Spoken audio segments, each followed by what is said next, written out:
Halo, Assalamualaikum warahmatullahi wabarakatuh. Saya Dr. Ida Dharmajaya, spesialis bedah saraf konsultan dari Departemen Bedah Saraf Fakultas Kedokteran Universitas Sumatera Utara. Hari ini kita akan membicarakan tentang pembacaan CT scan kepala dan bagaimana cara pembacaannya secara efektif.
Penggunaan CT scan saat ini menjadi sangat terbuka. Ketersediaan peralatan yang sudah bisa dilakukan di mana-mana, sehingga kebutuhan akan CT scan ini menjadi lebih tinggi. Apalagi bila kita mengetahui gold standar untuk mengetahui isi dari intrakranial adalah dengan CT scan. Karena ronsen biasa tidak dapat mendapatkan informasi yang cukup untuk itu. Dalam membaca CT scan kepala, yang pertama sekali kita harus memastikan adalah identitas pasien. Identitas yang penting yang perlu kita ketahui adalah pertama, nama pasien, kedua, umur, ketiga, jenis kelamin, dan keempat, apakah sesuai dengan medical record-nya. Selanjutnya, kita melihat densitas CT scan secara keseluruhan.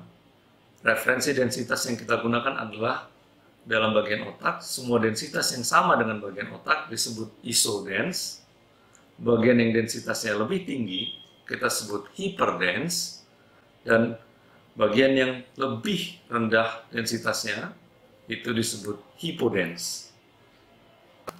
Bagian yang densitasnya lebih tinggi atau yang tadi kita sebut sebagai hyperdense, warnanya lebih terang. Contohnya adalah tulang. Sedangkan bagian yang densitasnya lebih rendah, yang kita sebut sebagai hypodense, warnanya lebih gelap, contohnya adalah cairan. Dalam hal ini adalah cairan otak, liquor cerebrospinal. Contoh lain yang sering kita lihat pada gambaran hyperdense pada CT scan kepala adalah bila kita menemui adanya perdarahan. Perdarahan yang terjadi di dalam gambaran suatu intrakranial CT scan akan menunjukkan tampilan yang hyperdense. Nah, tapi kita akan berbicara tentang hal itu nanti. Pada saat ini kita akan membandingkan antara bagian sisi kiri dan sisi kanan dari intrakranial. Cara yang efektif melihat suatu CT scan kepala normal atau tidak adalah dengan membandingkan bagian kiri dengan kanan. Perlu diingat bahwa bagian sebelah kanan pada CT scan adalah bagian otak sebelah kiri. Demikian juga dalam hal sebaliknya. Berikut ini contoh-contohnya. Mari kita bandingkan sebelah kiri dan sebelah kanan dari gambaran satu intrakranial. Mari kita lihat contoh CT scan kepala yang tidak sama pada bagian kiri dengan bagian kanan. CT scan kepala anak laki-laki 8 tahun dengan riwayat trauma kepala, tampak gambaran lesi hiperdens pada lesi di sebelah kanan dari intrakranial. Langkah yang sangat penting berikutnya dalam membaca CT scan kepala adalah mengidentifikasi pola normal cairan cerebrospinalis di otak. Perhatikan kedua gambaran CT scan ini. Bagian yang hipodens adalah ventricle, tempat terisinya cairan cerebrospinal. Bagian ini merupakan salah satu kunci untuk mengidentifikasi abnormalitas CT scan kepala. Kenapa? Pertama, karena ventricle bisa saja terisi oleh darah dan tampak gambaran yang bersifat hiperdens. Bisa saja karena spontan, bisa juga karena diakibatkan suatu trauma atau benturan. Bila dilihat di sini, bagian yang hiperdens pada CT scan ditunjukkan oleh adanya tanda panah. Dan kemudian, pada gambaran kedua, ventricle bisa saja tertekan karena otak yang edema. Perhatikan ventricle sebelah kiri yang terkompresi dan tidak simetris dengan sebelah kanan, disertai dengan adanya lesi di bagian yang sama dengan ventricle yang terkompresi. Jika mulai membingungkan, kembalilah kepada cara membandingkan antara bagian kiri dengan bagian kanan dari suatu keadaan intrakranial. Hemisfer kiri dan hemisfer kanan kita bandingkan dan melihat apakah ada kelainan-kelainan dan letak yang tidak simetris. Nah, bila mana menemukan di dalam gambaran ventricle didapati bagian yang hiperdens tapi sangat kecil, itu bukan suatu perdarahan. Itu memungkinkan didapati bila mana terjadi pada pasien-pasien usia lanjut di mana terdapat kalsifikasi dari plexus choroidalis. Konsep yang sangat penting berikutnya adalah melihat apakah ada pembengkakan otak. Ketika otak membengkak, girus melebar, dan sulcus menyempit, akan tampak gambaran hemisfer yang kabur pada CT scan kepala. Tidak tampak lagi lekuk-lekuk dari sulcus dengan gambaran girus-girusnya. Semuanya akan tampak seperti blur atau kabur pada hemisfer dari bagian otak tersebut. CT scan di sebelah kiri adalah normal dengan sulcus dan girus yang jelas dan tidak kabur. CT scan di sebelah kanan menunjukkan adanya gambaran pembengkakan otak atau edema otak. Kita bisa melihat batas sulcus dengan girus yang tidak jelas dengan gambaran hemisfer yang sangat kabur pada bagian satu sisi dari daerah yang mengalami pembengkakan otak tersebut. Oke, kita akan lanjutkan untuk melihat pada manekin, kita untuk mengetahui lebih jelas lagi apa itu sulcus, girus, dan bagian-bagian lain dari yang memisahkan bagian otak. Kita akan lihat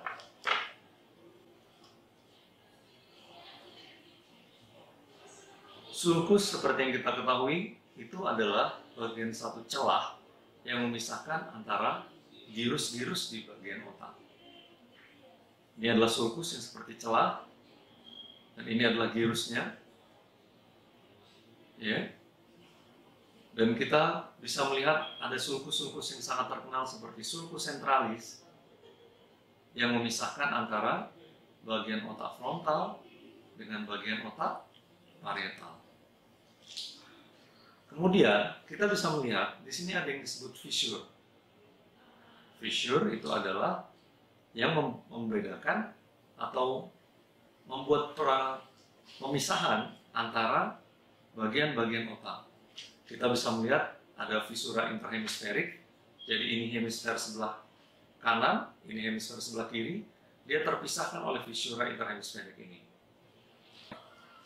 Belum lagi, pada bagian basis dari bagian otak ini, kita dapat melihat adanya pemisahan yang disebut fissura sylvius atau sylvian fissure, di mana bagian otak frontal dengan bagian otak parietal di sisi atas terpisah oleh temporal di sisi bawah oleh fissura sylvius atau sylvian fissure ini. Sylvian fissure ini sangat penting bila mana kita mau melakukan tindakan-tindakan yang berhubungan dengan basis kranii yang letaknya deep atau di dalam. Ini adalah CT scan dengan gambaran hyperdens pada visura yang menunjukkan adanya perdarahan subarachnoid. Dapat dilihat di CT scan ini, kedua visura kiri dan kanan gambarannya menunjukkan suatu gambaran yang sangat hyperdens.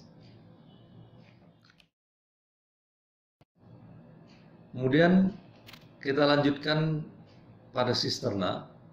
Sisterna mana saja yang perlu diperhatikan?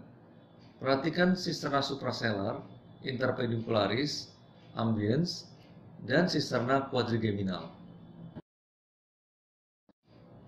Dalam membaca CT scan brain, CT scan otak, kita harus menilai apakah ada atau tidaknya pergeseran garis tengah atau midline shift, terutama apabila CT scan-nya abnormal atau secara sekilas kita dapat melihat bagian kiri dan kanan tidak simetris.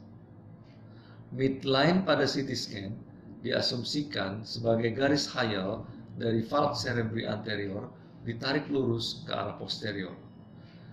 Jika bagian yang dibagi oleh midline atau garis tengah tidak sama kiri dan kanan, maka dapat diindikasikan adanya pergeseran garis tengah atau midline shift pada gambaran CT scan tersebut.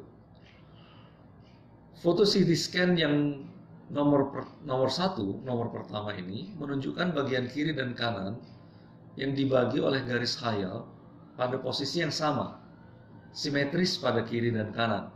Sedangkan pada yang nomor 2 menunjukkan bagian kiri yang terdorong ke sebelah kanan, dan kita dapat melihat manakala midline shift ada, yang harus kita lakukan berikutnya adalah mengukur seberapa jauh midline shift atau pergeseran garis tengah tersebut.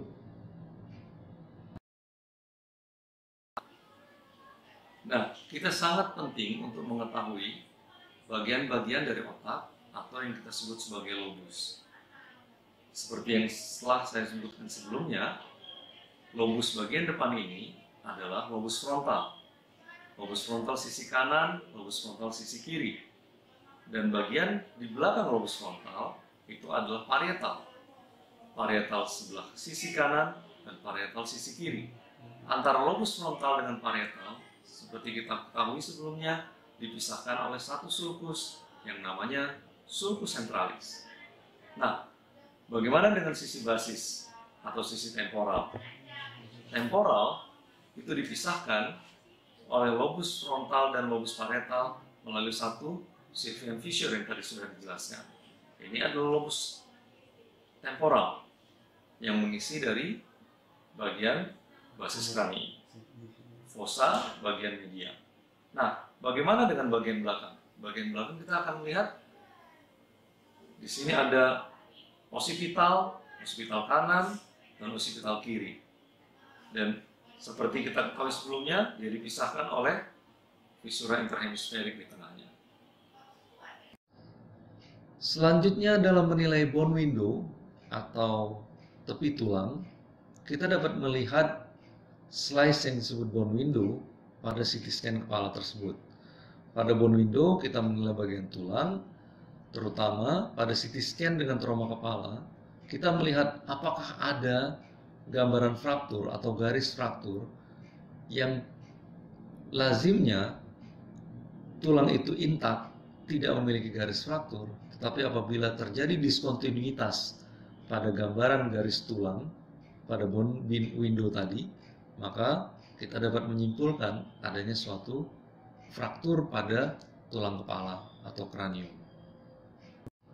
Bagaimana dengan CT scan yang ini? Pada CT scan ini tampak adanya fraktur depres atau depresi fraktur, seperti yang ditunjukkan oleh tanda panah yang dapat kita lihat. Bagaimana dengan CT scan yang ini? Pada CT scan ini tampak adanya fraktur linear di sebelah kanan. Bagaimana membedakan fraktur linear dengan sutura? Kembali lagi ke cara pembacaan sebelumnya, bandingkan kiri dan kanan. Apakah ada garis fraktur yang sama? Namun, kita juga bisa membedakannya dengan memperhatikan garis frakturnya tersebut. Selanjutnya, yang terakhir adalah menilai soft tissue. Apakah ada hematoma atau tidak? Normalnya, soft tissue, jaringan lunak, tidak ada memiliki hematoma. Jika ada yang bengkak atau hematoma, maka akan dinilai lebih lanjut menyangkut kemungkinan sumber awal posisi terjadinya trauma pada kepala. Beberapa keadaan yang merupakan satu mandatori atau wajib melakukan pemeriksaan CT scan adalah bila kita menemui pasien dengan penurunan kesadaran, pasien dengan nyeri kepala yang menetap dengan riwayat kejadian yang sebelumnya seperti riwayat trauma, juga membutuhkan tindakan CT scan walaupun tanpa kesadaran yang menurun. Dan jangan khawatir, CT scan yang normal bukan merupakan suatu kejahatan.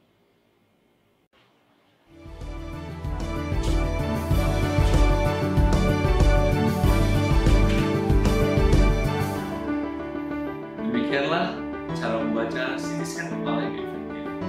Semoga bermanfaat. Assalamualaikum warahmatullahi wabarakatuh.